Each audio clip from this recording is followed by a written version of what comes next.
What if I told you that when someone else wins, you actually win too? I know it sounds backwards, but we're all connected.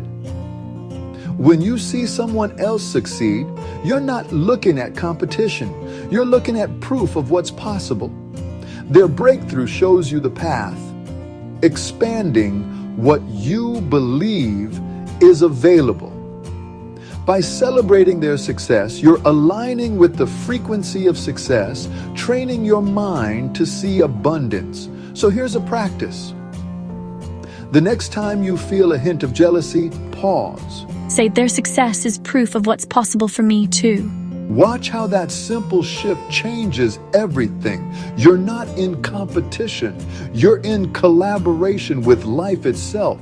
Rising tides lift all boats. Let their win inspire yours.